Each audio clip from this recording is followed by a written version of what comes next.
हरे कृष्णा कृष्णा कृष्णा हरे हरे, हरे राम राम राम हरे हरे। हरे कृष्णा। आज की श्रीमद् भागवतम की इस कक्षा में आप सभी भक्तों का हार्दिक स्वागत है। स्वागतम सुस्वागतम। और जैसा कि हम लोग श्रीमद् भागवत के तृतीय स्कंद के पंचम अध्याय पर इस समय हैं, तो जल्दी से हम रिकैप करते हैं हमने पहले क्या पढ़ा था। तो हमने पढ़ा था कि भगवान विष्णु के विषय में हमें बताया जा रहा था कि उनकी चरण कमलों की जो शरण ग्रहण करते हैं वो हमेशा साहसी रहते हैं। उनको भगवान विष्णु साहस प्रदान करते हैं। उनको जीवन में कोई समस्या नहीं होती भी है तो भगवान उनको साहस देते हैं। देखो ना, समस्या तो सबको ही होती है। संसार में जो भी जीवात्मा है सभी परेशान हैं। कहा ना, कोई तन सुखी, कोई मन सुखी, कोई धन बिन हुआ उदास, थोड़े थोड़े सब दुखी, एक सुखी राम का दास। सब लोग दुखी हैं। कोई तन से दुखी है, कोई मन से दुखी है, किसी के पास धन नहीं है, किसी के पास स्त्री नहीं है, किसी के पास घर गाड़ी बंगला नहीं है, सब दुखी हैं। लेकिन सुखी राम का दास कैसे? उसको भी दुख होता है लेकिन उसके दुख का निवारण भगवान राम कर देते हैं। भगवान राम, भगवान कृष्ण एक ही बात है। तो जब हम भगवान की शरण लेते हैं तो हमारे दुखों का निवारण हो जाता है उससे। और इसी श्रृंखला में आज हम पढ़ेंगे तृतीय स्कंद के पंचम अध्याय का श्लोक संख्या 47 से हम प्रारंभ करेंगे। अन्य लोग भी जो कि दिव्य आत्म साक्षात्कार द्वारा शांत हो जाते हैं तथा जिन्होंने प्रबल शक्ति एवं ज्ञान के द्वारा प्रकृति के गुणों पर विजय पा ली है, आप में प्रवेश करते हैं, किंतु उन्हें काफ़ी कष्ट उठाना पड़ता है। जबकि भक्त केवल भक्ति में सेवा संपन्न करता है और उसे ऐसा कोई कष्ट नहीं होता। बड़ी अच्छी बात बता रहे हैं। देखो, भागवत जो है ना, यह जो सनातन धर्म है, या जिसको हम हिंदू धर्म कहते हैं, ये सबको स्वीकार करता है। हमारे यहाँ ऐसा नहीं कहा जाता कि तुमको खाली इबादत करनी पड़ेगी, नहीं तो तुम काफिर कहलाओगे, तुम गैर मजहबी कहलाओगे, तुम्हारा उद्धार नहीं हो सकता, तुम नरक की आग में जलोगे। हमारे यहाँ इस तरह की बात नहीं होती। अगर आप भगवान के भक्ति में सेवा को लेते हो, आप भगवान के भक्त बनते हो, भगवान के नामों का जाप करते हो, तो सर्वश्रेष्ठ है। कृष्ण के हाथों में अपने जीवन की डोरी सौंपते हैं तो बेस्ट है। लेकिन अगर आप वो भी नहीं कर सकते तो यहाँ बताया जा रहा है आप अन्य रास्ते भी अपना सकते हैं। आप योग मार्ग अपना सकते हैं, आप पूजा पद्धति दूसरी अपना सकते हैं। आप अगर किसी और धर्म, किसी और मजहब को भी मानते हैं ना, तो उसमें भी शास्त्र कहते हैं उसमें भी उद्धार। अब देखो, शास्त्रों में तो अलग मजहबों की बात ही नहीं हुई है, क्योंकि जिस समय सनातन धर्म के ये 5000 साल पहले सारे वेद शास्त्र लिखे गए थे, तो उस समय और कुछ ये मज़हब आए ही नहीं थे। ये सब अब आ रहे हैं। लेकिन इनके विषय में भी शास्त्रों में बताया है कि इनके भविष्यवाणी भी हो चुकी है। मज़हब क्या है? ये अलग अलग प्रकार के लोगों के संगठन होते हैं। जैसे ब्राह्मण, क्षत्रिय, वैश्य और शूद्र, ये चार जो हैं ये प्रिंसिपल वर्ण होते हैं। लेकिन शास्त्रों में बताया जाता है इनके अलावा अन्य और भी वर्ण होते हैं जो कि अशिष्ट होते हैं, या जो इतने ज्ञान से पूर्ण नहीं होते, जिनको कहते हैं ये भील जात होती है या नीच जात होती है, या जो लोग आदिवासी टाइप के होते हैं। जैसे हम देखते थे कि मोहम्मद ने जिनको प्रचार किया वो सब आदिवासी लोग थे, कबीले के लोग होते थे। वो अपनी माँ बहनों के साथ भी गलत काम करते थे। इसीलिए कुरान में उन्होंने लिखा इस बात को कि अपनी माँ बहन के साथ में गलत काम मत करो। तो ये बात बताने की थोड़ी ना होती है, तो पता ही होती है हमको। तो इतने अशिष्ट लोगों को उन्होंने प्रचार किया था। तो इन लोगों को कहा जाता है सनातन धर्म के अंदर, इन्हें क्या कहा जाता है? इनको यवन कहते हैं। यवन उनको कहा जाता है जो शूद्र से भी नीचे होते हैं। शूद्र भी शास्त्रों के अनुसार कार्य करते हैं। शूद्र जो हैं बाकी 3 वर्णों की सेवा करते हैं, मगर ये जो यवन होते हैं ये पूरी तरह अशिष्ट होते हैं। ये किसी की बात नहीं मानते, ये अपना अलग ही मत चलाते हैं, अपने अपने अनुसार कार्य करते हैं। फिर इनसे भी नीचे होते, इनसे नीचे मलेच्छ होते हैं, जिनको हम यहूदी कहते हैं, या जो क्रिश्चियनिटी का प्रचार कर रहे हैं इनको मलेच्छ कहा जाता है, क्योंकि ये लोग जो हैं ये सूअर का मांस भी खाते हैं। तो जो गौ मांस खाने वाले, सूअर का मांस खाने वाले जो ये लोग होते हैं, इनको मलेच्छ कहा गया है। तो इनके विषय में शास्त्र जो हैं पहले से ही बताते हैं। तो यहाँ पे मजहबों की बात अवश्य हुई नहीं है, लेकिन इस तरह की बातें जो हैं हम उनके रहन सहन से पता करके पता लगा सकते हैं किस वर्ण के लोग हैं। लेकिन सनातन धर्म उनको भी रिजेक्ट नहीं करता। इतना महान ये भगवान का तरीका है, रास्ता है। भगवान कहते हैं इनका भी उद्धार हो सकता है। कैसे हो सकता है? वो अपने अपने उसके अनुसार चलना पड़ेगा उनको। जैसे जो तमोगुणी लोग होते हैं उनके लिए तमोगुणी शास्त्र दिए हैं, भाई आप शिव जी की पूजा करो, महीने में एक बार मांस खाओ, भैरव बाबा को शराब पी के चढ़ा के पी सकते हो। धीरे धीरे क्या होगा, वो रजोगुण में आएंगे, कई जन्म भी लग सकते हैं इस काम में। फिर उसके बाद क्या होगा, फिर रजोगुण में जब आएंगे तो उनको रजोगुणी शास्त्र दिए जाएंगे, भाई आप देवी माता की पूजा करो, पहाड़ों की चढ़ाई करो, नवरात्रि के व्रत रखो, उनको तपस्या कराई जाएगी। शारीरिक तपस्या जब करेंगे, कष्ट झेलेंगे, तो फिर धीरे धीरे सतोगुण तक उठेंगे। फिर उनको सतोगुणी शास्त्र प्रदान किए जाएंगे, विष्णु पुराण दिया जाएगा, कूर्म पुराण दिया जाएगा, तब वो धीरे धीरे विष्णु की भक्ति पकाएंगे। फिर जो लास्ट होता है वो होता है भागवत पुराण, यानी कि तीनों गुणों से ऊपर। ये जो भागवत पुराण है ना सतोगुण में है, ना रजोगुण में है, ना तमोगुण में है। ये जो है ये शुद्ध सतोगुण में है। और शुद्ध सतोगुण में जो है कृष्ण की पूजा की जाती है। विष्णु भगवान भी सतोगुण तक उठे हुए व्यक्ति के लिए उनकी पूजा, लेकिन जो कृष्ण को परम पुरुष मान लेता है, जो समझ लेता है कि कृष्ण ही विष्णु के भी आश्रय हैं, कृष्ण से ही सब कुछ हुआ है, वो शुद्ध सतोगुण में माना जाता है। इससे श्रेष्ठ फिर आगे कोई नहीं। ये जो है फिर भगवत प्राप्ति कर जाएंगे। तो यहाँ इस श्लोक से हमें पता लगता है कि कोई भी व्यक्ति इस भगवत मार्ग में चल सकता है, लेकिन क्या कहा जा रहा है, किंतु उन्हें काफ़ी कष्ट उठाना पड़ता है।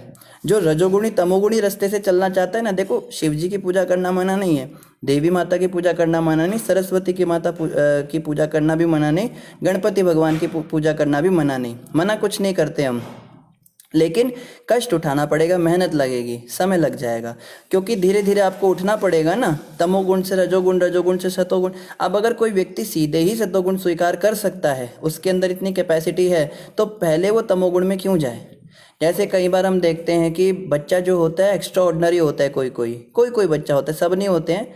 जनरल लोगों के लिए यही नियम है कि first class, second class, third class, fourth class, लेकिन कुछ कुछ बच्चे ऐसे होते हैं कि बहुत ही एक्स्ट्रा ऑर्डिनरी होते हैं पढ़ाई में, तो कई बार उनको क्लासेस जंप करा दी जाती हैं। हमारी क्लास में एक था ऐसा व्यक्ति, बहुत छोटा उम्र का लड़का था वो, हम सब उसको बच्चा बच्चा कह के बुलाते थे। उसमें बड़ा तेज दिमाग था और हमारे सामने सामने उसने क्लासेस जंप करी। फर्स्ट क्लास से सीधा थर्ड क्लास पे पहुंच जाते हैं ऐसे बच्चे, फिर थर्ड के बाद सीधा फिफ्थ क्लास पे पहुंच जाते हैं। तो इसी तरह से जो आध्यात्मिक मार्ग में ऐसे लोग होते हैं जो एक्स्ट्रा ऑर्डिनरी हैं, ये ज़्यादातर लोग नहीं मिलेंगे आपको, वो उसी रास्ते पे चलेंगे, उनको बस वही जाना है, सनातन के मंदिर में जाना है, शिव जी को दूध चढ़ाना है, देवी माता से सामान मांगना है और ये सब करना है। लेकिन जो थोड़े एक्स्ट्रा ऑर्डिनरी होते हैं, जो सीढ़ियाँ लागने वाले होते हैं, क्लासेस को जो हैं पार करने वाले, उनको कहा जाता है भागवत पढ़िए, भागवत पढ़िए और कृष्ण की भक्ति कीजिए। कई बार हमें कष्ट होता है, कई बार हमें लगता है कि हमारा स्तर इतना नहीं है जितनी बड़ी बड़ी बातें यहाँ की जा रही हैं, कि सारा जीवन समर्पित कर दो, भगवान के चरणों में पूरी तरह समर्पित हो जाओ, अपना जीवन की डोरी उनको सौंप दो, अपने तन मन धन वचन क्रिया हर चीज़ भगवान विष्णु को अर्पित कर दो, कृष्ण को अर्पित कर दो, गुरु को समर्पण कर दो। कई बार हमें लगता है ये बहुत ऊपर की बात है, हमारे बस की नहीं, हम तो संसार में रहना चाहते हैं, हम तो कुछ इच्छाएं रखी हुई हैं मन में, हमको घर बनाना है, गाड़ी बनानी है, शादी करनी है, बच्चे पैदा करने हैं, या जो हमारे पास है उसका ध्यान रखना है। ये सब भी तो ज़रूरी है ना प्रभु जी, क्या करें, घर में पत्नी है, बच्चे हैं, इनका भी तो ध्यान रखना है। हो सकता है हमारा स्तर उतना ऊंचा नहीं है, लेकिन जब हम हायर स्टडीज़ करते हैं तो उससे क्या होता है, अगर 100 में से 100 नंबर भी नहीं आए ना, तो 50 भी आ गए तो गनीमत समझिए। जैसे एक बच्चा है जो LKG क्लास में है, ठीक है, वो बच्चा क्वेश्चन पेपर में उसके आ रहे हैं नंबर, तो चार क्वेश्चन ही होते हैं उसके, क्या उनका क्वेश्चन पेपर होता है, 4 क्वेश्चन होते हैं। 2 + 2 क्या है, अगर उसने लिख दिया 4 तो सीधा 25 मार्क्स मिल जाते हैं। फिर पूछेंगे 3 × 2 क्या है, तो अगर उसने 6 लिख दिया तो 25 मार्क मिल जाएंगे। ऐसे 4 क्वेश्चन के अगर सही जवाब दे दिए तो 100 में से 100। तो वो बच्चा आके घर में कहता है पापा मेरे 100 में से 100 आए। पापा कहते हैं बड़ा शाबाश बेटा, वेरी नाइस। पूछता है भैया के कितने आए। भैया जो हैं वो 5th क्लास में हैं, लेकिन भैया के क्वेश्चंस भी तो टफ है ना। अब भैया के नंबर अगर 50% भी आए ना, तो वो LKG के 100% से तो श्रेष्ठ ही माने जाएंगे। बात समझिए। तो इसी तरह से जो निचले स्तर की भक्ति कर रहे हैं, जो तमोगुण में रजोगुण में भक्ति कर रहे हैं और परफेक्टली कर रहे हैं उसको, वो कहेंगे हम 100 में से 100% शास्त्रों को फॉलो कर रहे हैं, हमारे यहाँ ऐसा कहा गया, माँ देवी के माँ के पास ये चढ़ाओ, वो भेंटे करो, बिल्कुल परफेक्टली कर रहे हैं। आप कहेंगे कितना पूजा पाठी है प्रभु जी, हम तो कुछ भी नहीं है इसके सामने जितना ये पूजा पाठ करते हैं। दिन में मंदिर जाना है, इनका नियम बना हुआ है, आंधी आए तूफान है, शिव जी को जल चढ़ाने जाना है तो जाना है इन्होंने। तो कई बार हम उसको देख के फैसिनेट हो जाते हैं, हम सोचते हैं ये हमसे जो है बहुत आगे हैं क्योंकि ये अपने नियमों में पक्के हैं। लेकिन वो एलकेजी क्लास के अंदर 100 मार्क्स ला रहे हैं, समझिए। और हम जो हैं, हम 5th क्लास 6th क्लास या एलकेजी के बाद जो पीएचडी है 10th 12th क्लास है, उसमें अगर हमारे 25% 30% भी आ रहे हैं ना, हम जैसे जैसे पास भी हो रहे हैं, तो हम उससे श्रेष्ठ माने जाएंगे। तो भागवत रास्ता जो है, भागवत शास्त्र जो है, यहाँ पे बड़ी बड़ी बातें की जाएंगी और आपको लगेगा कि हम इसके लायक नहीं हैं। हम पूरी तरह से समर्पण कैसे कर देंगे, हम कैसे अपना मन क्रम वचन, कोई पाप कर्म नहीं करना, कोई जुआ नहीं खेलना, मांस नहीं खाना, शराब नहीं पीना, इतने सारे नियम आपको मिलेंगे। अगर हम इन नियमों का पालन कड़ाई से नहीं कर पा रहे, कई बार कहते प्रभु जी हमारे 4 नियम नहीं निभ पा रहे, हम प्याज लहसुन हमसे कोई गलत काम हो जाता है, या कोई व्यक्ति आके हमको जो है कुछ बोल जाता है, फिर हम उसकी बातों में आ जाते हैं, तो हम भी चले जाते हैं कहीं सिनेमा देखने चले जाते हैं, टीवी देख लेते हैं, मोबाइल चला लेते हैं। तो अगर हम 100% नहीं भी कर पा रहे हैं तो भी उन लोगों से श्रेष्ठ माने जाएंगे जो उन सब कामों को करते हुए कह रहे हैं हम शास्त्रों को परफेक्टली फॉलो कर रहे हैं, ठीक है। इसीलिए भक्तों को कभी डिमोटिवेट नहीं होना चाहिए कि हमारे नियम नहीं हो रहे, हमने गलती कर दी। आप समझिए, आप वो बच्चा हैं जो अपनी उम्र से ज़्यादा की पढ़ाई कर रहा है, उसको हैवी लोड डाला जा रहा है, उसमें अगर आप इतना भी कर पा रहे हैं ना, तो मानिए कि आप उनसे तो श्रेष्ठ हैं जो लोग अपने शास्त्रों को फॉलो कर रहे हैं। आगे क्या कहते हैं, केवल भक्ति पद सेवा संपन्न करता है और उसे ऐसा कोई कष्ट नहीं होता। जो भक्ति में सेवा का रास्ता अपनाता है ना, उसको समय कम लगता है, उसको कष्ट कम झेलने पड़ते हैं। अन्य लोग भी भगवान तक ही पहुंचेंगे निश्चित रूप से, लेकिन उनको कष्ट बहुत सहन करने पड़ेंगे, रास्ता बहुत मुश्किल होगा उनके लिए। देखा है ना, कई मैंने तो अपनी आंखों से देखे हैं। हम उधमपुर में रहते थे, वहाँ से पास ही वैष्णो देवी पड़ता है, तो वैष्णो माता के दरबार में नंगे पैर जा रहे हैं, सीढ़ियाँ चढ़ रहे हैं, जय माता दी कर रहे हैं। कोई धूप में परेशान है, आते हुए बारिश हो गई, बादल में, सर्दी का मौसम है, कुछ पहनने के लिए नहीं, ओढ़ने के लिए नहीं। मैं तो ऐसे से को भी पर्सनली जानता हूँ जो बिना खाए पिए, पानी भी नहीं पीते थे, पूरा भवन चढ़ेंगे, ऊपर जाके दर्शन करके माता के, फिर नीचे आके कुछ खाएंगे। इतने भी सख्त नियम वाले हैं। एक तरफ वो हैं और एक तरफ हम हैं, हम खाते पीते, हम एकादशी पे भी व्रत नहीं रख पाते ठीक से, चलने फिरने की तो बात छोड़िए, कमरे में बैठ के भी हमसे रहा नहीं जाता। लेकिन फिर भी हमें मानना चाहिए कि हमारा रास्ता जो है वो कम मेहनत का है, उनके रास्ते में मेहनत ज़्यादा है, इसीलिए कम मेहनत में भी हमें वो रिजल्ट मिल जाएगा जो उनको मेहनत करने से भी नहीं मिल पा रहा है, ठीक है। तो कभी भी डाउट नहीं आना चाहिए इसमें। आगे क्या कह रहे हैं, हे आदि पुरुष, इसलिए हम एकमात्र आपके हैं। यद्यपि हम आपके द्वारा उत्पन्न प्राणी हैं, किंतु हम प्रकृति के 3 गुणों के प्रभाव के अंतर्गत एक के बाद एक जन्म लेते हैं, इसलिए हम अपने कर्म में पृथक पृथक होते हैं। अतएव सृष्टि के बाद हम आपके दिव्य आनंद के हेतु सम्मिलित रूप में कार्य नहीं कर सके। देखो देवता क्या बता रहे हैं, देवता कह रहे हैं भगवान हम एकमात्र आपके हैं। देखो देवताओं ने खुद स्वीकार किया। कोई कहता है ना भाई कृष्ण तो अपनी बड़ाई कर रहे हैं गीता में कि मैं ही भगवान हूँ, मैं ही भगवान हूँ। अरे कोई दूसरा भी कहे तो माने ना, हमने तो बस यही सुना है कि ये अपनी बड़ाई कर रहा है, वो अपनी बड़ाई कर रहा है। या जिस मंदिर में जाओ सब पुजारियों ने अपना अपना धंधा बना रखा है। वो कोई शनिदेव के मंदिर में बैठा है, कहेगा शनिदेव से सारी दुनिया आई है, सूर्यदेव के मंदिर में बैठा है, सूर्यदेव से सारी दुनिया आई है।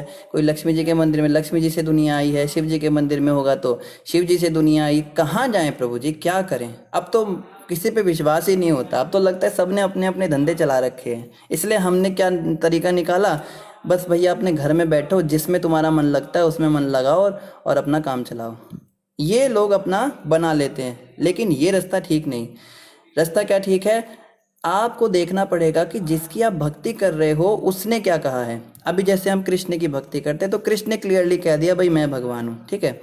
और अगर हम बाकी देवताओं की बात करते हैं तो सारे देवता यहाँ पर क्या कह रहे हैं, श्रीमद् भागवत का 3 स्कंद के 5वें अध्याय का 48 नंबर श्लोक है। यह आप नोट किया कीजिए ताकि जवाब दे सके, कल को आपको भी प्रचारक बनना है तो ये रेफरेंस आप दे सकते हैं श्लोक का। 3.5.48 में देवता कह रहे हैं हे आदि पुरुष हम सब एकमात्र आपके हैं। देवता स्वयं स्वीकार कर रहे हैं कि हम सब भगवान विष्णु के हैं, भगवान कृष्ण के हैं। हम आपसे आए हैं। और क्या कह रहे हैं, यद्यपि हम आपके द्वारा उत्पन्न प्राणी हैं। कितना क्लियर स्टेटमेंट है, सब देवता कह रहे हैं हम आपके द्वारा उत्पन्न हैं। तो कैसे हम कह सकते हैं भैया उनसे सृष्टि आई है, वो खुद कह रहे हैं हम इनसे निकले। किंतु हम प्रकृति के 3 गुणों के प्रभाव के अंतर्गत एक के बाद एक जन्म लेते हैं। देवता यहाँ तक कह रहे हैं हम प्रकृति के गुणों के अंतर्गत हैं, हम त्रिगुणातीत नहीं हैं, इन गुणों को पार नहीं कर पाए, इन गुणों के अंदर ही रहते हैं हम भी। 3 गुणों के अंदर रहने का मतलब है काम, क्रोध, लोभ, मोह, मत्सर्य, ईर्ष्या, दंभ, कपट, झूठ, छलावा, ये सब देवताओं में भी है। 3 गुणों का ये मतलब होता है। और क्या, किंतु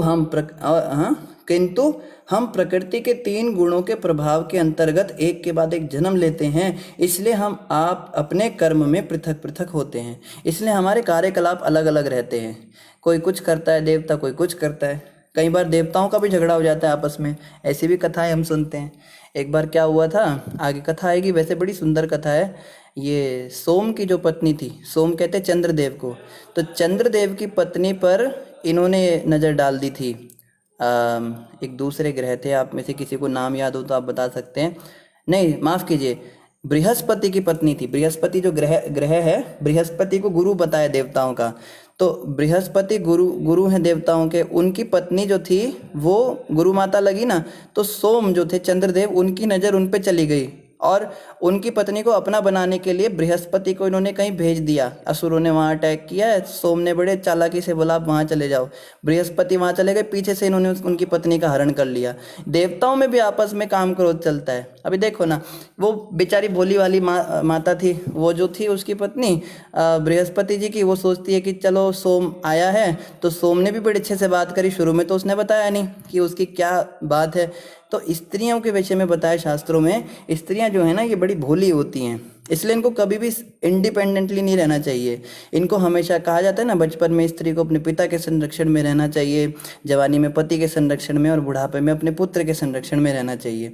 क्योंकि भोली भाली स्त्रियां जो होती हैं उनका आम तौर पे देखा जाता है समाज शोषण करता है, और आज यही हो रहा है। सोशल मीडिया तो इसी काम के लिए रह गया है बस खाली, है ना। तो इसलिए बहुत सतर्क रहना चाहिए हमें। कई बार ऐसा होता है कि हमें लगता है, अब देखो ना, ये जो माता थी ये सोचती थी ये तो सोम है, चंद्रदेव है। चंद्रदेव मतलब देवता की उपाधि इसके पास है, कितना महान है ये, इसको भगवान ने सेवा सौंप रखी है, ये ऐसी कोई गलत नज़र मेरे पे नहीं रखेगा। लेकिन सोम के मन में क्या चल रहा था ये उनको थोड़ा ना पता था। तो वो माता सोम की बातों में आ गई, सोम उनको ले गया अपने साथ में, और बाद में जो है वो गर्भवती हो गई। अब इतने में बृहस्पति वापस आए तो उनको पता लगा कि मेरी पत्नी गर्भवती हो गई है। तो अब जो है झगड़ा हो गया, उन्होंने कहा तूने मेरी पत्नी को कैसे उठाया। अभी उन दोनों का झगड़ा हो रहा है, बृहस्पति का और सोम का। तो फिर झगड़े के बाद पता लगा ये जो है ये तो पेट से है। तो अब सोम कहता है बच्चा मेरा है, और ये कहते हैं, बृहस्पति कहते हैं नहीं बच्चा मेरा है। तो बुद्ध पैदा हुए उनको। बुद्ध जो थे बड़ी तीव्र बुद्धि के थे, बुद्ध ग्रह जिनको हम देखते हैं ना, भगवान बुद्ध की बात नहीं, जो ग्रह है बुद्ध।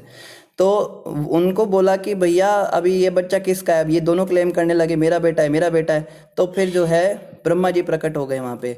ब्रह्मा जी जो हैं अकेले में उसको ले गए, पत्नी को। उसको जाके बोलते हैं कि तो मुझे बता, शर्मा मत, किसका बच्चा है ये। तो वो बेचारी शर्माती हुई कहती है ये तो सोम का ही बच्चा है। तो बुद्ध जो है वो सोम को दे दिया गया।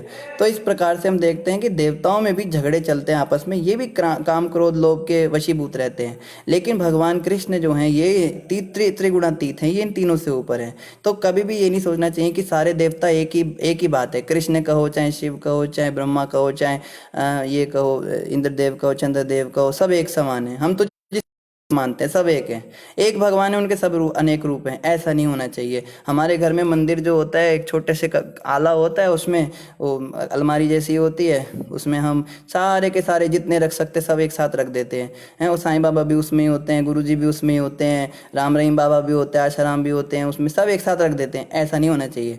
आप कभी भी इस्कॉन के मंदिर में आएंगे, जो प्रभुपाद जी ने हमें सिखाया है, विष्णु तत्वों को हमेशा ऊपर रखा जाता है। आप घर में देवी देवता रख सकते हैं, इसमें कोई समस्या नहीं है, लेकिन देवी देवताओं को भगवान विष्णु के साथ नहीं खड़ा करना चाहिए, क्योंकि वो उनके समान नहीं है, वे उनके भक्त हैं। भगवान विष्णु के लिए थोड़ा ऊंचा आसन बनाना चाहिए, चाहे फोटो है, चाहे मूर्ति है, जो भी घर में है, फिर भगवान विष्णु का ऊंचा आसन, उनके नीचे फिर देवताओं को विराजमान कर सकते हैं। ठीक है। और बाद में जो है अपने गुरु तत्व, जो भी आपके गुरु जी हैं, जिनमें भी आपकी श्रद्धा है, उनको फिर उनके नीचे रखना चाहिए, साथ में नहीं रखना चाहिए, ठीक है, ऐसे होना चाहिए। फिर क्या कहते हैं, अतएव सृष्टि के बाद हम आपके दिव्य आनंद के हेतु सम्मिलित रूप में कार्य नहीं कर सके। तो कह रहे हैं कि देखो, भगवान विष्णु को कह रहे देवता कि प्रभु हम निकले तो आपसे ही हैं, लेकिन 3 गुणों के प्रभाव में पड़ जाते हैं। इस कारण से क्या होता है, सृष्टि तो हो गई, लेकिन आपके दिव्य आनंद हेतु हम सम्मिलित रूप में कार्य नहीं कर सके। हम लोग मिलके नहीं चल पाए, हम में झगड़े हुए, हम में मतभेद हुए आपस में, देवताओं में। देखो, असुरों और देवताओं में झगड़ा हो तो समझ में आता है कि असुर अलग मिजाज के हैं और देवता अलग स्वभाव के हैं, लेकिन यहाँ पे देवता कह रहे हैं हम लोग आपस में भी संधि करके नहीं चल पाए। तो हम कई बार देखते हैं भक्त जीवन में भी ऐसा होता है। अभी जैसे कुछ समय से हम भी देख रहे हैं कि भक्त लोग भी आपस में झगड़ा करते हैं, भक्त भी आपस में सहमत नहीं हो पाते एक रास्ते पे। वो कहता है ऐसे करो, दूसरा कहता है वैसे करो। करना सबने वही है, भगवान विष्णु की प्रसन्नता के लिए तो कार्य करते हैं, लेकिन सबका अपना अपना रास्ता होता है। इसका कारण यह है कि हम प्रकृति के 3 गुणों के अंदर हैं। जब तक हम इन प्रकृति के 3 गुणों के अंदर होंगे तब तक हम सहमत नहीं हो पाएंगे, हम सम्मिलित रूप से कार्य नहीं कर पाएंगे। प्रभुपाद जी ने इस्कॉन संस्था बनाई थी कि सब लोग, जैसे इस्कॉन के 7 पर्पसेस हम पढ़ते हैं, 7 उद्देश्य थे इस्कॉन बनाने के, आप पढ़ सकते हैं, गूगल पे आपको मिल जाएंगे। प्रभुपाद जी ने कहा था, जो शायद छठा या 5वां नियम था उनका, कि मैंने ये इस्कॉन इसलिए बनाया है ताकि पूरी दुनिया से, विश्व से लोग इकट्ठे हुए और साथ में मिलके भगवान राधा कृष्ण का, चैतन्य महाप्रभु का नाम गुण रूप लीला आदि पे चर्चा करें। भागवतम की क्लास हो और गीता की क्लास हो, हरिनाम संकीर्तन हो, एक साथ बैठ के जप करें, मंदिर में दर्शन करें, साथ मिलके सम्मिलित रूप से। संग शक्ति कलयुग है, कलयुग में संगठन के अंदर शक्ति है। जो भी अकेला रहेगा ना, उसको फिर माया पकड़ के तोड़ देती है। इसीलिए माया का सबसे पहला काम होता है भक्तों के प्रति हमारी श्रद्धा खत्म करना। जैसे हम भक्तों के प्रति श्रद्धा खत्म करते हैं ना, तो उससे क्या होता है, हम अलग हो जाते हैं, सेपरेट। फिर हमें अकेले में लेके माया जो है तोड़ देती है। जैसे पहले भी हम बचपन में सुनते थे कहानी, स्कूल के अंदर एक बाप जो है मर रहा था, उसके 4 बेटे, उनको बुलाया उसने अंतिम समय पर, चारों को बोला कि एक डंडा लेके आओ, लकड़ी लेके आओ। तो चारों ले आए, बोला अब इसको तोड़ दो, तो लकड़ियाँ टूट गई।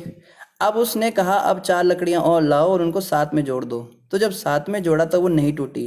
कहने का अर्थ है कि जब हम संगठन से अलग हो जाएंगे, संघ से दूर हो जाएंगे, भक्तों से दूर हो जाएंगे, हमारी उनके साथ बातें बंद हो जाएंगी, उनके साथ मिलना जुलना बंद हो जाएगा, रहन सहन बंद हो जाएगा, तो अकेला डंडा जो जब निकलेगा उस ग्रुप से, उसको माया आराम से तोड़ देगी। लेकिन जब तक हम संघ में हैं, भक्तों के संरक्षण में हैं, तब तक माया हमारा कुछ नहीं बिगाड़ सकती। तो देवता क्या कह रहे हैं कि हम लोग आपस में संधि नहीं कर पाए, हमारी अलग अलग मिजाज हो गए, हम अलग अलग हो गए।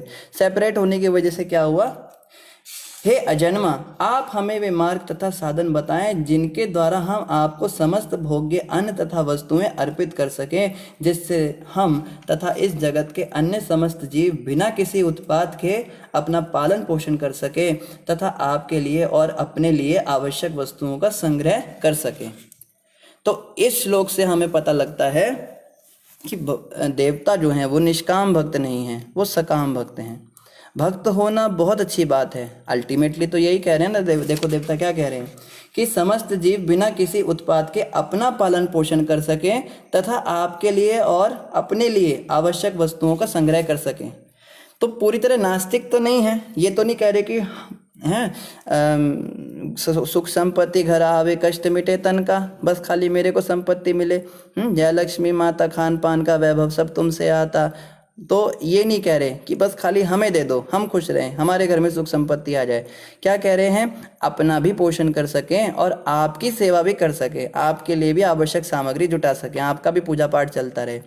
कई लोग कहते हैं ना कि प्रभु बस इतना देना कि जामे कुटुंब सभाए, मैं भी भूखा ना हूँ और साधु भी भूखा ना जाए, मैं भी भूखा नहीं रहना चाहिए, साधु भी भूखा नहीं जाना चाहिए। तो परोपकार की भावना भी है, भगवान के प्रति भी भक्ति है, लेकिन सनी हुई है निष्काम सकाम भक्ति से कि हमको भी प्रसन्न कीजिए प्रभु और आप भी प्रसन्न रहिए, आप भी खुश रहिए, हम भी खुश रहें, ये सकाम भक्ति। लेकिन इससे भी हायर होती निष्काम भक्ति। निष्काम भक्ति मतलब मैं चाहे दुखी रहूं, चाहे सुखी रहूं, चाहे मैं कैसा भी रहूं, परेशान रहूं, प्रभु आप सुखी रहने चाहिए। तो इसका जो उदाहरण है ये हमको मिलता है द्वारका की रानियों में और ब्रज की गोपियों में। तो एक छोटी सी कथा हम सुनते हैं। एक बार क्या हुआ, भगवान कृष्ण के सिर में दर्द हो गया। तो भगवान कृष्ण के सिर में दर्द हुआ तो नारद जी को तो पता चल ही जाता है, वो तो भगवान के मन के अवतार हैं। भगवान कृष्ण के पास नारद जी प्रकट हो गए। नारद जी कहते प्रभु आपके सिर का दर्द कैसे जाएगा। तो भगवान कहते हैं, वो द्वारकाधीश भगवान लीला कर रहे हैं, भगवान कहते हैं मेरे किसी शुद्ध भक्त के चरणों की धूली अगर तुम मेरे सिर पे लाके लगाओ नारद, तो मेरा सिर का दर्द दूर हो जाएगा। नारद जी कहते जय जय प्रभु, इतनी सी बात अभी लेके आ जाता हूँ, कोई भी भक्त दे देगा। किसी को बोलूँगा भाई भगवान के सिर में दर्द हो रहा है तो कौन रह पाएगा। तो सबसे पहले द्वारका की रानियों के पास गए। रानियाँ कहती हैं हमें क्या नरक में जाना है, हम अपने पति के सिर पे अपने पैरों की धूली लगाएंगे, तुम्हारा दिमाग ठीक है। नारद जी आप ऐसी बातें क्यों कर रहे हो, कोई भी पत्नी ऐसा नहीं करेगी। फिर ऋषि मुनियों के पास गए। ऋषि मुनि कहते हैं यहाँ तो हमारा अपना ही ऐसे ही उद्धार नहीं हो रहा है और आप नरक में ले जाने के काम कर रहे हो हमको, आप जाइए यहाँ से। फिर नारद जी अलग अलग भक्तों के पास गए, सब ने मना कर दिया, कौन नरक जाने को तैयार हो। तब नारद जी को याद है वृंदावन के अंदर कोई गोपियाँ होती हैं, चलो उनसे भी पूछ ही लेता हूँ। हालांकि उन्हें इतना ज्ञान नहीं है, इतने शास्त्र उन्होंने पढ़े नहीं है, वो इतनी शिष्ट नहीं है, पर चलो देख लेते ट्राई करके। तो गोपियों के पास जैसे ही नारद जी गए, भैया कृष्ण के सिर में दर्द है, बस इतना सुनना था। गोपियाँ तो परेशान हो गई, कोई इधर भाग रही कोई उधर भाग रही, क्या हुआ कैसे हुआ बताओ क्या हुआ। तो नारद जी कहते एक तरीका है जिससे सिर दर्द ठीक हो सकता है। बोले क्या, आपके चरणों की धूली चाहिए। कहती कितनी धूली चाहिए, ले लो। भर भर के धूली देने लगी, वो तो निकाल निकाल के वो पूरा इकट्ठा करके दे दिया उनको। नारद जी कहते तुम्हारा दिमाग ठीक है, अगर तुमने ये धूली तुम्हारे चरणों की भगवान के सिर पे लगी तो तुम्हें नरक जाना पड़ेगा। तो देखो गोपियों ने क्या बात कही। गोपी कहती नारद जी अगर हमारे नरक जाने से भगवान कृष्ण के सिर का दर्द ठीक होता है तो क्या बुरा है, चले जाएंगे नरक में, क्या सहन कर लेंगे, भगवान कृष्ण का तो दर्द ठीक होगा ना। इसको कहते हैं शुद्ध भक्ति। तब फिर नारद जी भगवान कृष्ण के पास आए, वो चरणों की धूली लगाई और कृष्ण जी ठीक हो गए, बैठ गए। कृष्ण का कहाँ से लाए नारद जी, किसने दिया आपको। कहते हैं नारद क्या बताऊँ आपको प्रभु, आपकी पत्नियों ने तो मना कर दिया, ऋषि मुनियों ने मना कर दिया, सबने मना कर दिया, गोपियों ने दिया लास्ट में। तो भगवान कहते हैं देखो कितनी महान वो गोपियां हैं। तो नारद जी कहते हैं वैसे इतना भी बड़ा काम नहीं है। तो भगवान कृष्ण कहते हैं नारद जी आपने क्यों नहीं दे दिया था सुनते ही। तो कहने की बात यह है सकाम भक्ति, हम भगवान को तो खुश रखना चाहते लेकिन हम दुखी नहीं होना चाहते, बदले में हमें नरक न जाना पड़े। तो द्वारका की रानियों में भी सकाम भक्ति देखने को मिलती है। हालांकि वो इतनी ऊंचे स्तर पर है, उनके चरणों की धूली हमें लेनी है, हमें उनके बारे में कुछ बुरा नहीं सोचना, पर बात समझने की है कि निष्काम भक्ति भगवान को सबसे ज़्यादा प्रिय है। इसलिए ब्रज गोपियाँ जो हैं वो द्वारका की रानियों से भी अधिक भगवान को प्रिय हैं। तो यहाँ पे देवताओं ने जो बात की है वो सकाम भक्ति की बात हो रही है कि प्रभु हम लोग सम्मिलित होकर नहीं चल पा रहे हैं, प्रकृति के गुणों के प्रभाव में हम पड़े हैं, आप कृपा करो कि हमारे को दिमाग रहे, हम लोग अपना भी काम अच्छे से चलाएं और आपको भी अच्छे से पूजा की सामग्री दें। आप समस्त देवताओं तथा उनकी विभिन्न कोटियों के आदि साकार संस्थापक हैं, फिर भी आप सबसे प्राचीन हैं और अपरिवर्तित रहते हैं। क्या कह रहे हैं कि समस्त प्रकार के कोटियों के आदि साकार संस्थापक हैं, भगवान साकार हैं और संस्थापक हैं। संसार की संस्थापना भगवान ने की है। जैसे कहते हैं ना कि इस्कॉन के संस्थापक प्रभुपाद जी हैं, या गौड़िया मठ के संस्थापक भक्तिसिद्धांत प्रभुपाद जी हैं, या फिर CBSE के संस्थापक ये हैं, या दिल्ली यूनिवर्सिटी के संस्थापक ये हैं, मालवीय जी हैं। अलग अलग जगहों के संस्थापक सुने, मगर इस संसार का संस्थापक कौन है, जिसने इन सब संस्थापकों को संस्थापना किया, इन संस्थापकों की संस्थापना की, जिसने वो संस्थापक है। तो देवता कहते हैं आदि पुरुष भगवान कृष्ण ही सारे संसार के संस्थापक हैं। और क्या कह रहे हैं, आप सबसे प्राचीन और अपरिवर्तित रहते हैं। प्रभु आप सबसे प्राचीन हैं, कृष्ण ही तो आदि पुरुष हैं। भगवान कृष्ण क्या कहते हैं, भगवान कृष्ण कहते हैं जब कुछ भी नहीं था तब मैं था, अब तुम सब कुछ देख रहे हो तो भी मैं हूँ, और जब कुछ नहीं बचेगा तो भी मैं रहूँगा। कहने का मतलब क्या है कि भगवान कृष्ण आदि पुरुष हैं, सबसे पुराने हैं। तो हम सोचते हैं जो सबसे पुराना होगा उसको दाढ़ी निकल गई होगी, मूछ निकल गई होगी, बूढ़ा हो गया होगा, सफ़ेद बाल हो गए होंगे उसके, या शरीर में जान नहीं रही होगी। या जो पुराना होता है उसको हम सोचते हैं वो ओल्ड फैशन होता है, नया वाला जो है वो ज़्यादा सुंदर होता है। पर क्या कह रहे हैं देवता, आप सबसे प्राचीन हैं और अपरिवर्तित रहते हैं, आप में परिवर्तन नहीं आता। आप जैसे आज से करोड़ों वर्ष पहले थे अभी भी वैसे हैं। जब काल की गणना शुरू नहीं हुई थी तब भी आप वैसे ही थे। तो कृष्ण जो है वो नित्य नवायमान है, बताया जाता है गोलोक धाम में कृष्ण का जो सौंदर्य है ना, वो दिन पर दिन बढ़ता ही जाता है। मतलब आज जितने कृष्ण सुंदर लग रहे हैं गोपियों को, कल उससे ज़्यादा सुंदर लगने लगेंगे, परसों और ज़्यादा, उसके बाद और ज़्यादा, इसकी कोई सीमा नहीं। ये बातें हमारे दिमाग में भी घुसती नहीं है, क्योंकि हमारा दिमाग जो है, हमने सीमित सीमा देखी है भाई, इतनी सीमा होने के बाद में चरम अवस्था आ जाती है। पर भगवान के सौंदर्य की कोई सीमा नहीं, वो हर दिन बढ़ता चला जाता है। ये कृष्ण है। इस संसार के अंदर बिल्कुल इसका विपरीत होता है। दिन पर दिन जैसे जैसे हमारी आयु बढ़ती है, हमारा सौंदर्य कम होता जाता है। होते होते होते होते बिल्कुल हम बदसूरत हो जाते हैं और एक दिन डेड बॉडी बन जाते हैं। लेकिन भगवान कृष्ण के विषय में कहते हैं वो अपरिवर्तित रहते हैं। हे प्रभु, आपका ना तो कोई उद्गम है, ना ही कोई आपसे श्रेष्ठ है। आपने समस्त जीव रूपी वीर्य द्वारा बहिरंग शक्ति को गर्भित किया है, फिर भी आप स्वयं अजन्मा हैं। तो कह रहे हैं कि आपने बीज दिया था प्रकृति को, और प्रकृति माता के समान और आप पिता के समान बने, तब ये संसार की सृष्टि हुई। जितने भी जीवात्माएं हैं, एक्चुअली हम सब जितने भी हैं, हम डायरेक्ट भगवान कृष्ण की संतान हैं। ये नहीं सोचना कि हम उनसे निकले, इनसे निकले। भगवान कृष्ण ने विष्णु रूप में वीर्य दान दिया था माता प्रकृति को, जीव के रूप में। ऐसे वीर्य नहीं, मतलब जीवात्माएं उसमें भरी थी, और वो हम जीवात्माएं हैं। हम सीधे भगवान विष्णु के संतान हैं, अगर हम क्लेम करना चाहें ना। एक भक्त कहता है, प्रभु जी क्या? कहता है ये सारी दुनिया मेरी है। हमने कहा कैसे तेरी है? कहता है ये सारी दुनिया भगवान की है। कि हाँ, भगवान हमारे हैं। हाँ, तो दुनिया हमारी हुई। जैसे बाप की प्रॉपर्टी पे बेटे का अधिकार होता है, तो हम तो डायरेक्ट भगवान की संतान हैं, तो हम क्लेम कर सकते हैं भाई ये सारी प्रॉपर्टी हमारी है। तो इस तरह से जो है, एक तरह से देखा जाए तो सब भूमि गोपाल की। राम जी की चिड़ी, राम जी के खेत, खा लो चिड़ी भर भर पेट।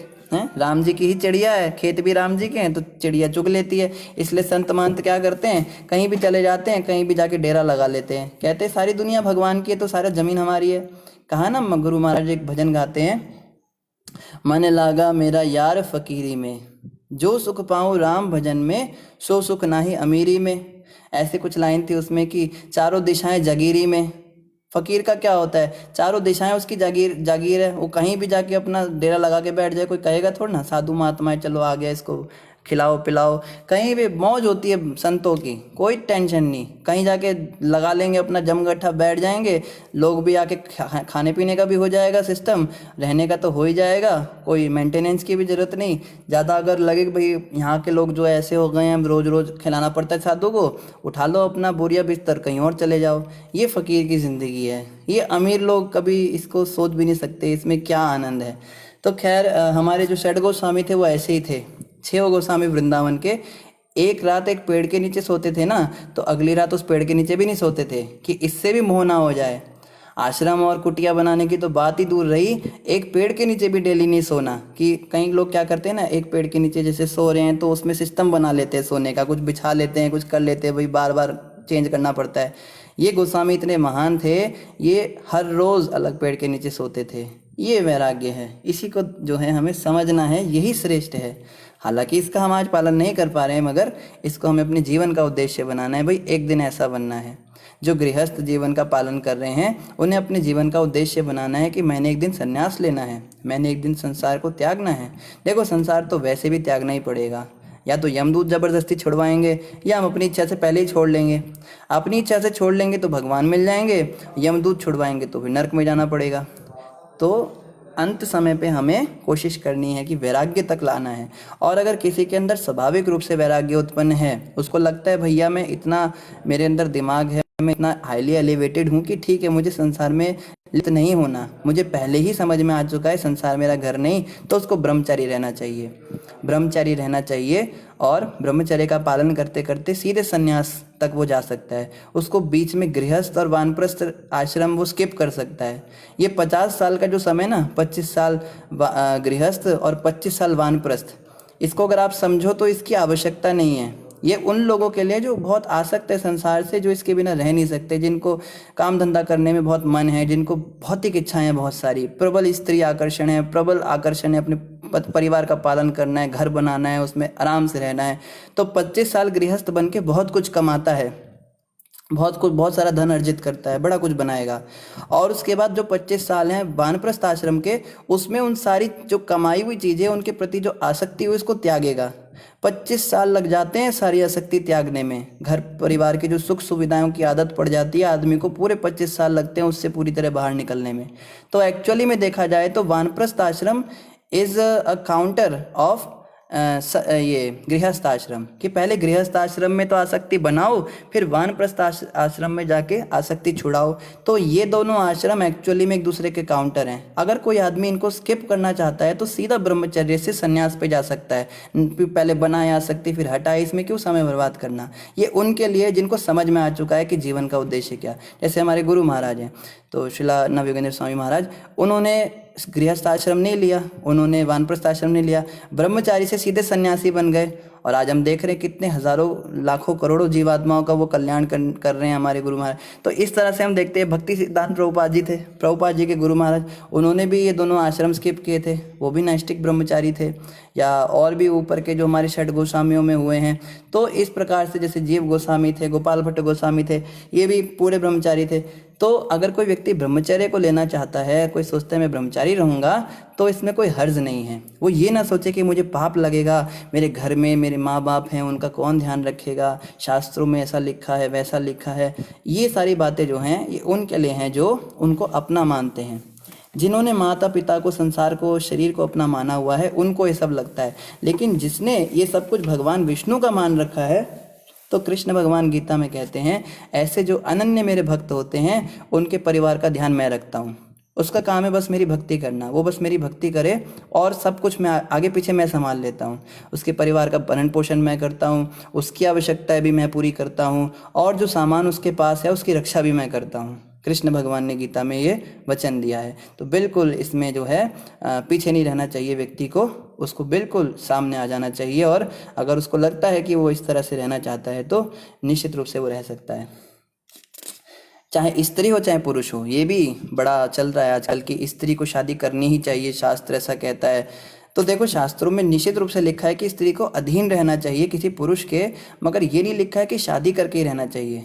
गुरु महाराज कहते हैं अगर स्त्री चाहे तो वो भी भगवत प्राप्ति को ही अपना जीवन का परम उद्देश्य बना सकती है। आश्रम होते हैं जिनमें स्त्रियों का भी संरक्षण किया जाता है, तो वो अधीन में रहती हैं, क्योंकि आश्रम का मतलब होता है आश्रय लेना। अगर जैसे उधमपुर में हम बात करते हैं महाराज जी के या प्रभुपाद जी के समय पे भी स्त्रियों के भी आश्रम होते थे।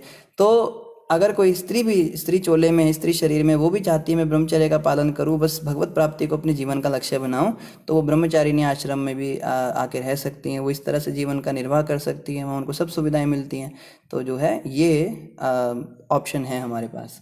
हे परम प्रभु, महत्त्व से प्रारंभ में उत्पन्न हुए हम सबों को अपना आपकी सेवा कर सकें। तो कह रहे हैं देवता एक्चुअली में हम जो भी काम करते हैं ये सब आपकी सेवा ही है। तो यहाँ से एकदम क्लियर हो गया कि देवी देवता, जैसे कोई जल विभाग देख रहा है, कोई अग्नि का डिपार्टमेंट है, किसी के पास कोई वायु देव है, कोई पवन देव है, कोई वरुण देव है, कोई गरुण देव है, ये जितने भी देवता हैं ये सब भगवान विष्णु की सेवा करने के निमित्त हैं। ऐसा नहीं है कि इंडिपेंडेंट हैं। और एक बात समझनी है कि देवताओं की पूजा करना गलत नहीं है। कोई व्यक्ति सोचता है कि आप लोग देवताओं की पूजा करने से हमें मना करते हो, शिव जी की पूजा करना गलत है, गणेश जी की पूजा करना गलत नहीं है। समझिए इस बात को। उनकी पूजा इस भावना से करना कि ये सेपरेट हैं भगवान विष्णु से और इनका अपना अस्तित्व है, तब अपराध लगता है। क्योंकि वो ऐसे है ही नहीं, वो स्वयं इस बात को स्वीकार कर रहे हैं कि हम विष्णु की सेवा करने के निमित्त बनाए गए हैं। तो जब हम देवताओं को वैष्णवों के रूप में देखते हैं, वैष्णवा नाम यथा शंभु, वैष्णवों में सर्वश्रेष्ठ भगवान शिव हैं, इस भावना से जब हम शिव जी की पूजा करते हैं, अर्चना करते हैं, आराधना करते हैं, उनको जल अर्पित करते हैं, दूध से उनका स्नान कराते हैं और उनसे भक्ति मांगते हैं कि हे परम वैष्णव भगवान शिव जी, रुद्र जी, शंकर जी, आप तो भगवान के परम भक्त हैं, कृपया करके हमें भी कुछ भक्ति का दान दें। तो वो जो है हमको भक्ति दे देते हैं, हमारे को और फ़ायदा हो जाता है। लेकिन आम लोग जब उनकी पूजा करते हैं, भोले भंडारी, हम आपके तो भंडार भरे हैं, हमारे भी थोड़े भंडार भर दो, फिर वो जो हैं वो फंस जाते हैं, वो माया में फंस जाते हैं। इसी तरह से वैष्णो देवी, वैष्णो का मतलब क्या होता है? वैष्णवी, भगवान विष्णु के भक्त को वैष्णव कहते हैं और जो स्त्री भक्त होती है उनको वैष्णवी कहते हैं। तो देवी माता का एक नाम वैष्णवी है, वो भगवान विष्णु की भक्त हैं। और हम पढ़ते हैं कथा वैष्णो माता की कि त्रिकुट पर्वत पे वो आज भी प्रतीक्षा कर रही हैं भगवान कल्कि की। राम भगवान जब अवतार लिए थे तब देवी जो देवी माता हैं दुर्गा देवी, ये जो हैं उनके पास विवाह का प्रस्ताव लेकर आई थी। तो उन्होंने कहा भैया मेरा तो एक स्त्री व्रत है, अभी मैं आपसे विवाह नहीं कर सकता। लेकिन वो बहुत उन्होंने आग्रह किया, भगवान राम के ऊपर वो आसक्त थी, ऊपर से विष्णु की भक्त भी थी।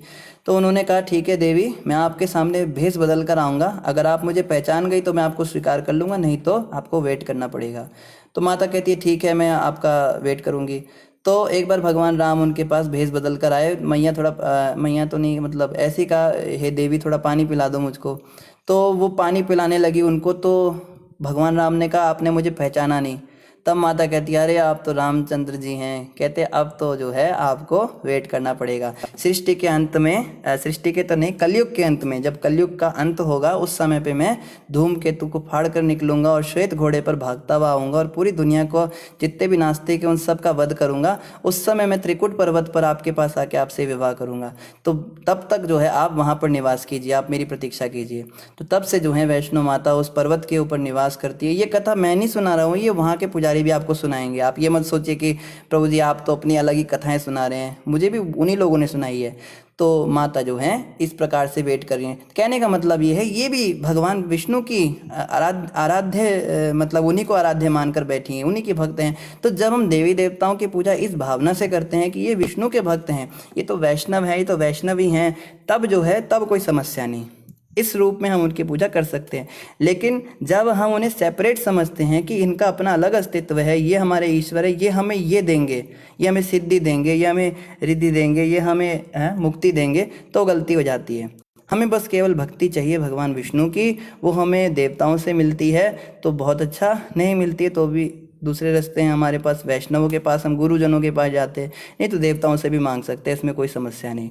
हाँ, उनकी पूजा अगर हम इस भाव से करें तो खतरा है, फिर तो जो है हमारी भक्ति जो है नाश हो जाएगी अगर हम उनको सेपरेट मानेंगे।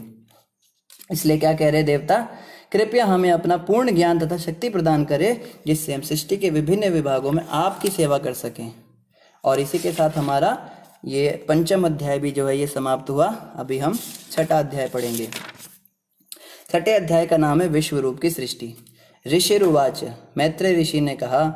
मैत्रेय ऋषि कौन हैं और कहाँ बैठे हैं, देखते कौन पहले बताएंगे इसका उत्तर।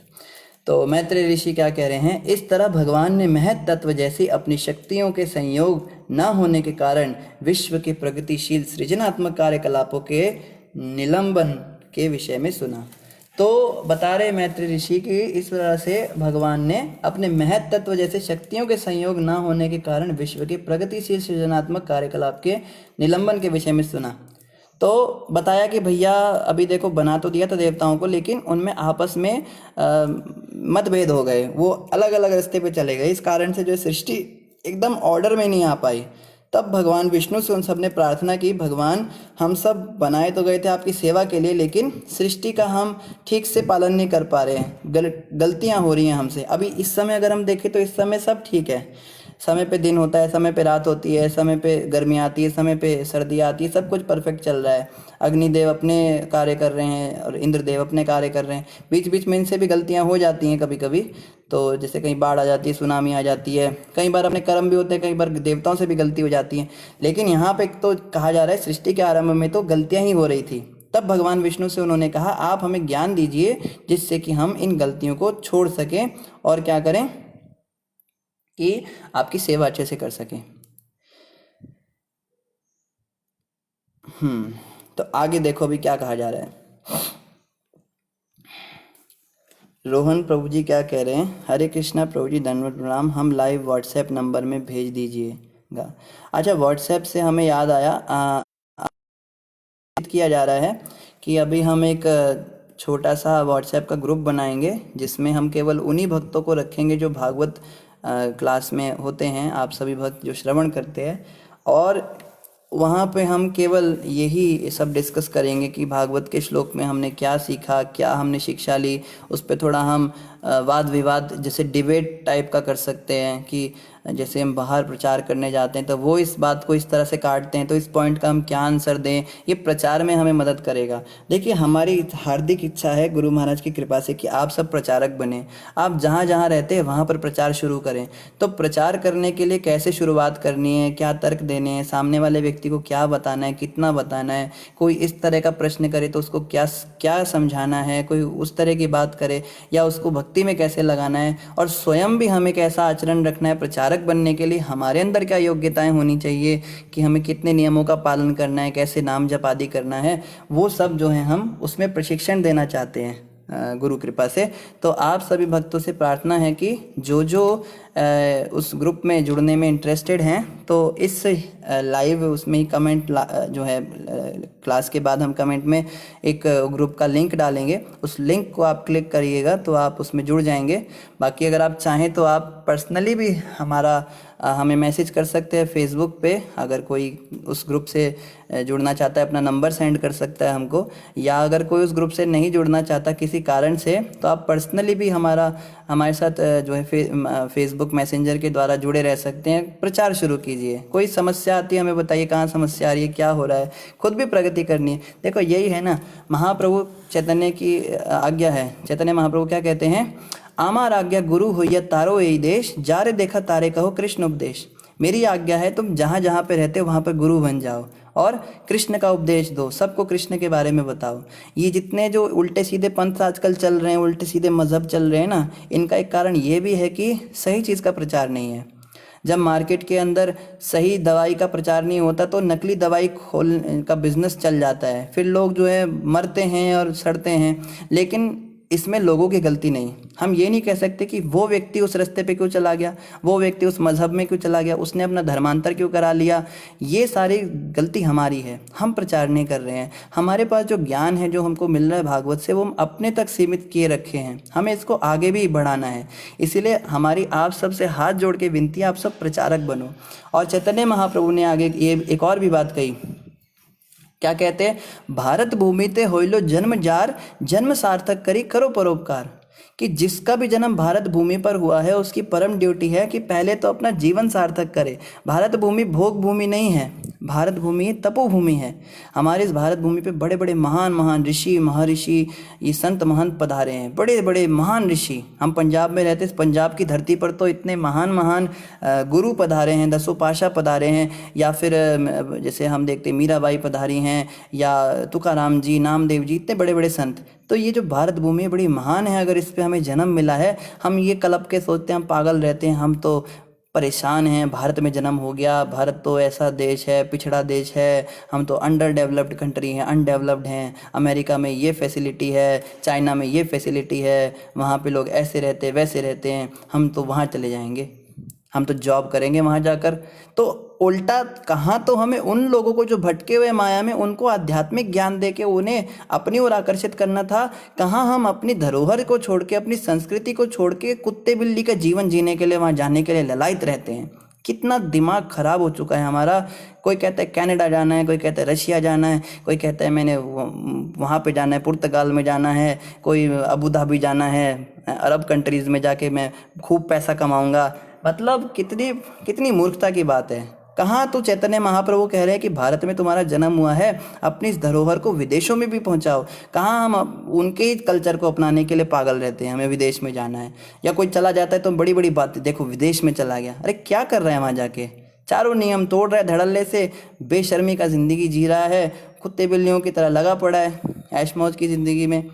अंदर कम से कम थोड़ी शर्म सभ्यता है, वहाँ तो वो चीज़ें भी नहीं है। वहाँ की स्त्रियों को इतना नहीं पता कि साधुओं के सामने कैसे आना होता है। प्रभुपाद जी के पास ऐसे ही उल्टे सीधे कपड़े पहन के स्त्रियाँ आ जाती थी।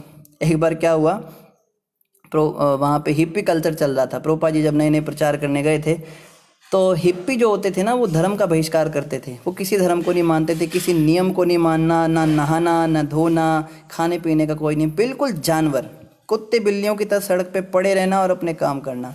तो ऐसे लोगों के पास जो थे प्रभुपाद जी प्रचार कर रहे थे, तो एक ग्रुप था उन हिप्पियों का, उन्होंने प्रभुपाद जी को इनवाइट किया, भगवत गीता पे लेक्चर दीजिए हमें आके। प्रभुपाद जी ने कहा चलो इनकी भगवत गीता में निष्ठा है, लेक्चर करने को कह रहे हैं। तो प्रभुपाद जी जब वहाँ पे गए उस ग्रुप के पास, 100-150 बंदे थे उनके, सब नंगे बैठे हैं, लड़की लड़के सब जवान जवान 17 18 20 साल के, नंगे, कुछ भी नहीं पहन रखा।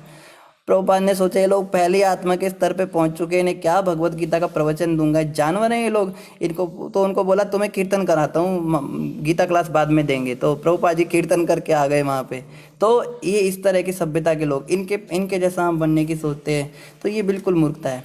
तो खैर हमारी यही अपील है, आप सबसे भक्तों से प्रार्थना है कि आप सब प्रचारक बनिए। अयोध्या प्रभु क्या कह रहे हैं, Prabhu ji group should be restricted for Bhagavatam class only, not for joking और अदर डिस्कशंस। बिल्कुल अयोध्या प्रभु ने बिल्कुल सही कहा, उस ग्रुप के अंदर कोई भी मैसेज नहीं होगा, केवल भागवतम के अकॉर्डिंग, या आपको प्रचार में कोई समस्या आ रही है, केवल फिलोसफिकल डिस्कशंस होंगे, पर्सनल डिस्कशंस उसमें नहीं होंगे। पर्सनली किसी को कोई समस्या हो तो वो जो है पर्सनली ही बात करेंगे। ग्रुप के ऊपर केवल यही बात होगी कि किस तरह से हम कहाँ पे हमारी क्या प्रोग्रेस है, हम कितना नाम जप कर रहे हैं, कितने लोगों को हम नाम जपा पा रहे हैं, हमारे ग्रुप में कितने लोग जुड़े हैं, क्या हम उनको बताएं, स्ट्रैटेजिकली कैसे हम शुरुआत करें, सब कुछ सिखाया जाएगा। जो इंटरेस्टेड है ना प्रचार करने में, कोई कहता है भाई हमारा मन बहुत है प्रचार करने का, हमारी इच्छा है पूरी दुनिया को भक्त बना दें, पर समझ नहीं आता कैसे करें क्या करें, तो उन लोगों के लिए वो ग्रुप है, केवल जो इंटरेस्टेड हैं और जिनको भागवत श्रवण करने में आनंद आ रहा है, जो रुचि ले रहे हैं इसमें, उन लोगों का भी एक डेटाबेस हमारे पास रहेगा। हाँ भाई ये लोग हमारे साथ जुड़े हैं, तो उनको अकॉर्डिंगली फिर हम आगे भी कल्टीवेट करना चाहते हैं। आप और आगे बढ़िए भक्ति में,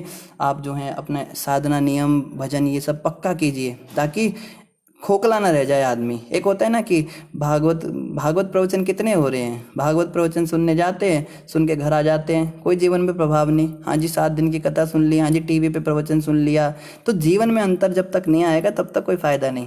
ठीक है, तो इसके लिए ग्रुप, इस पर्पज़ के लिए आप सभी भक्तों से प्रार्थना है कि ग्रुप का लिंक अभी जो सेंड किया जाएगा वो यहाँ पे कमेंट पे आप उसको क्लिक कर लीजिएगा और आप जो है उसमें ज्वाइन कर सकते हैं।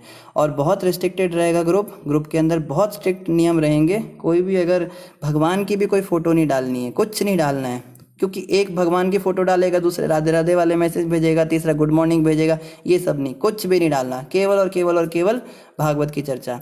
तो जैसे ही कोई व्यक्ति ग्रुप के नियम का उल्लंघन करेगा, चाहे भगवान कृष्ण का ही उसने चित्र डाला हो, तो उसको मजबूरन हमें निकालना ही पड़ेगा सीधे। तो ये जो है इसके साथ जो है हम इसको शुरू करेंगे कार्यक्रम को। तो आगे यहाँ पे क्या बताया जा रहा है,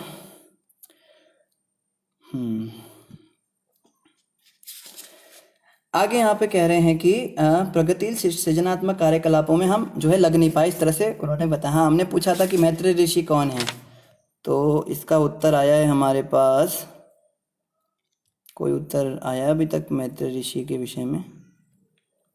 अशोक सपोलिया जी ने उत्तर दिया है, गंगा के किनारे बैठे थे। राघव जी भी कहते हैं गंगा के किनारे, डिम्पल जी भी कहते हैं गंगा के किनारे, गंगा घाट से। गंगा के किनारे बैठे कौन थे भैया, हैं कौन ये? देखो गंगा के किनारे जो बैठे थे ना, वो मैत्रेय ऋषि नहीं थे, आप सब गलत हो गए। गंगा के किनारे जो बैठे थे वो तो वेद व्यास, ये तो सुखदेव गोस्वामी थे, और वो थे परीक्षित महाराज थे। परीक्षित महाराज गए थे ना गंगा घाट पे कि मैं आमरण उपवास ले लूँगा, मर जाऊँगा, शरीर त्याग दूंगा, मेरे को श्राप लग गया, तब सुखदेव गोस्वामी वहाँ पर रहे थे गंगा घाट पे, तो वो थे। मैत्रेय ऋषि कहाँ पर बैठे थे? देखते हैं कौन इसका उत्तर सही दे पाएंगे। आगे यहाँ कहा जा रहा है, तब परम शक्तिशाली भगवान ने अपनी बहिरंगा शक्ति देवी काली सहित 23 तत्वों के भीतर प्रवेश किया, क्योंकि वे ही विभिन्न प्रकार के तत्वों को सम्मिलित करती है। देखो काली माता का भी यहाँ वर्णन आ गया। आप में से कोई काली माता का भक्त है तो जान लो कि काली माता का कृष्ण से क्या रिलेशनशिप है।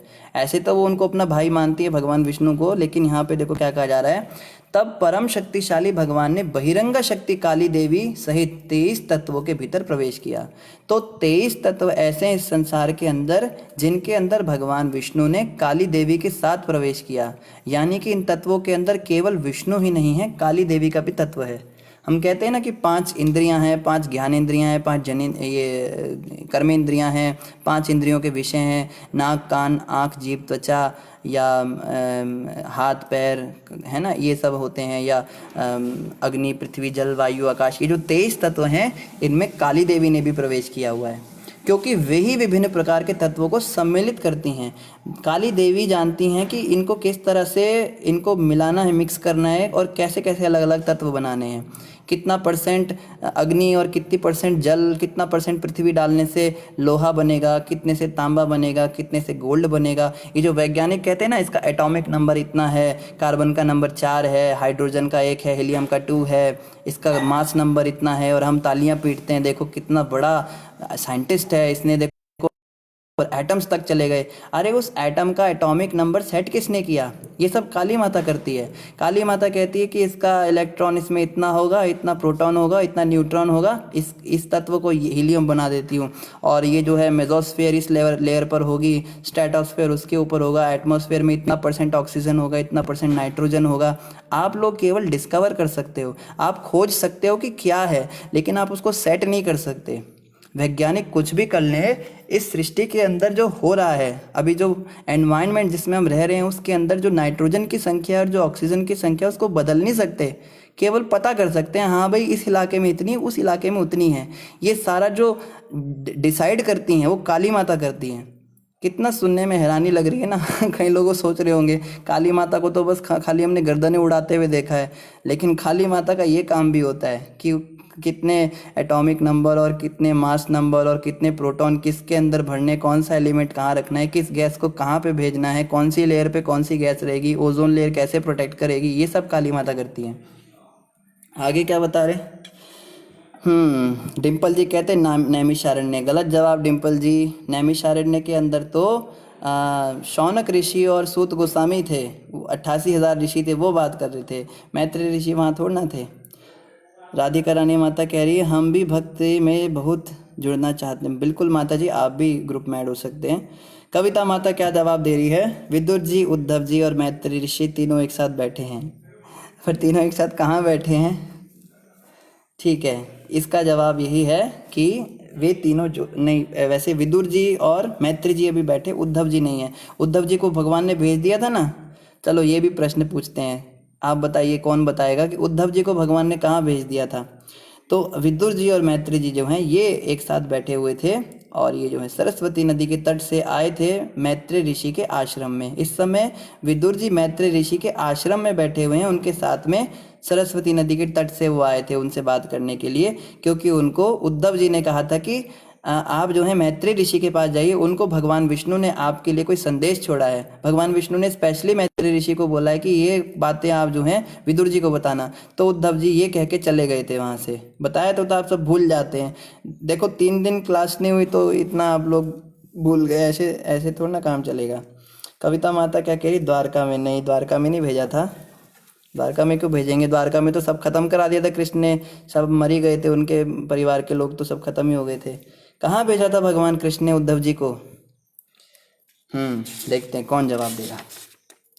इस तरह जब भगवान अपनी शक्ति से तत्वों के भीतर प्रविष्ट हो गए तो सारे जीव प्रबुद्ध होकर विभिन्न कार्यों में उसी तरह लग गए जिस तरह कोई व्यक्ति निद्रा से जागकर अपने कार्य में लग जाता है। तो जैसे ही भगवान विष्णु ने उन तत्वों के अंदर प्रवेश किया वो सब एक्टिव हो गए। ऑक्सीजन, नाइट्रोजन, सब एटम्स घूमने लगे, एटम्स के अंदर इलेक्ट्रॉन्स घूमने लगे। पहली शेल में 2 घूमने लगे, दूसरे में 4 घूमने लगे। ये सब भगवान विष्णु की शक्ति से होता है। इसका उत्तर वैज्ञानिकों के पास नहीं। आप वैज्ञानिकों से पूछो कि इलेक्ट्रॉन कैसे घूम रहा है, जब एनर्जी के neither be created nor be destroyed, तो वो कैसे घूम रहा है? उसको इनिशियल एनर्जी देने वाला कौन था? इस संसार के अंदर काइनेटिक एनर्जी जो है वो ये बन जाती है, पोटेंशियल एनर्जी बन जाती है, या पोटेंशियल एनर्जी काइनेटिक बन जाती है, लेकिन चेंज ही कर सकती है। इनिशियल एनर्जी किसने दी? किसने इस संसार में ऊर्जा दी? स्रोत कौन है उसका? उस इलेक्ट्रॉन को घुमा कौन रहा है उस प्रोटॉन के चारों तरफ? ये प्रश्न करना चाहिए ना। उसका जो है कांस्टेंट स्पीड बनाए हुए है, वो अपने ऑर्बिट में घूम रहा है, दूसरा अपने ऑर्बिट में घूम रहा है। ये ऑर्बिटें सेट किसने की? किसने उनको डाला उस कक्षा में? और 1-2 एटम नहीं, हजारों करोड़ों अरबों खरबों एटम्स इस संसार के अंदर हैं जिनसे सृष्टि बनी है, और सबके अंदर इलेक्ट्रॉन घुमा रहा है। कौन घुमा रहा है भैया? कम से कम साइंटिस्ट तो नहीं घुमा रहा है ना। ये बातें जो हैं इन यहाँ पे इनकी बोलती बंद हो जाती है साइंटिस्टों की। ये फिर पता है क्या कहते हैं? ये कहते हैं अपने आप घूम रहा है, बाय चांस हो रहा है, ऐसा हो गया, ऐसा अपने आप हो गया। ये कैसे हुआ ये नहीं बताया जा सकता, पर ये हो गया बस। आप अब आगे आगे की बात पढ़िए, ये हो गया। अब इसके बाद हम आपको पढ़ाएंगे कि कार्बन और उसके कंपाउंड्स कैसे बनते हैं, हीरे का क्या होता है, इनका क्या आपस में होता है, और ये कैसे बनता है, वो कैसे बनता है। H2 और O2 रिएक्शन करते तो H2O बनता है, ये सब सिखा देंगे। पर ये नहीं बताएंगे कि वो हुआ कैसे, शुरुआत कैसे हुई इस एटम की। तो इसका तो जवाब दे, आगे की कहानी तो तू पढ़ा रहा है, हमें मूर्ख बना रहा है, उसका जवाब दे ना। इसका कोई जवाब इनके पास है नहीं। तो ये जो है, ये धोखेबाजी चल रही है संसार में। हाँ ठीक है, तो समय पूरा हो चुका है। बद्री धाम, बिल्कुल सही जवाब अशोक जी ने दिया।